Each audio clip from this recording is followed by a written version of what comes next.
ప్రస్తుతం పశ్చిమాసియాలో జరుగుతున్న యుద్ధ పరిస్థితుల వల్ల ప్రపంచవ్యాప్తంగా ముడిచమురు, క్రూడ్ ఆయిల్ ధరలు విపరీతంగా పెరుగుతున్నాయి. ఈ నేపథ్యంలో దేశ ఆర్థిక వ్యవస్థను కాపాడుకోవడానికి ప్రధాని మోదీ ఇటీవల హైదరాబాద్ వేదికగా ప్రజలకు పలు సూచనలు చేశారు. అందులో భాగంగానే ఎలక్ట్రిక్ వాహనాల ఈవీ వినియోగాన్ని పెంచాలని కోరారు. దీనివల్ల దేశానికి కలిగే ప్రధాన లాభాలు ఇవే. 1. ఆర్థిక భద్రత - విదేశీ మారకద్రవ్యం ఆదా. భారతదేశం తన అవసరాలకు కావాల్సిన చమురులో దాదాపు 80% పైగా ఇతర దేశాల నుండి దిగుమతి చేసుకుంటోంది. పెట్రోల్, డీజిల్ వాడకం తగ్గించి ఈవీలను వాడటం వల్ల విదేశాలకు చెల్లించే లక్షల కోట్ల రూపాయల విదేశీ మారక ద్రవ్యం ఫారెన్ ఎక్స్చేంజ్ ఆదా అవుతుంది. అంతర్జాతీయ మార్కెట్లో చమురు ధరలు పెరిగినా దేశ ఆర్థిక వ్యవస్థపై భారం పడదు. 2. పర్యావరణ పరిరక్షణ.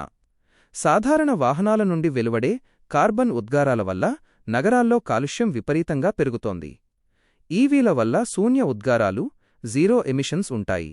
దీనివల్ల గాలి నాణ్యత మెరుగుపడి ప్రజల ఆరోగ్యం బాగుంటుంది. 3. ఇంధన స్వయం సమృద్ధి. ప్రధాని మోదీ ఆత్మనిర్భర్ భారత్లో భాగంగా ఇంధనం కోసం వేరే దేశాలపై ఆధారపడకూడదని లక్ష్యంగా పెట్టుకున్నారు. సౌరశక్తి, సోలార్ పవర్ వంటి పునరుత్పాదక ఇంధన వనరుల ద్వారా తయారయ్యే విద్యుత్తుతో ఈ వాహనాలను నడపడం వల్ల దేశం ఇంధన రంగంలో స్వయం సమృద్ధి సాధిస్తుంది. 4. సామాన్యులకు ఖర్చు తగ్గుదల. పెట్రోల్, డీజిల్ ధరలతో పోలిస్తే ఎలక్ట్రిక్ వాహనాన్ని నడపడానికయ్యే ఖర్చు చాలా తక్కువ.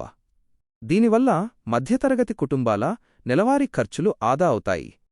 ప్రధాని మోదీ స్వయంగా తీసుకున్న చర్యలు కేవలం ప్రజలకు చెప్పడమే కాకుండా ప్రధాని మోదీ తన కాన్వాయ్లోని వాహనాల సంఖ్యను 50% తగ్గించాలని ఆదేశించారు. అలాగే కొత్తగా పెట్రోల్ వాహనాలు కొనకుండా ఉన్నవాటిలోనే ఎలక్ట్రిక్ వాహనాలను చేర్చుకోవాలని నిర్ణయించుకుని దేశానికి ఆదర్శంగా నిలుస్తున్నారు.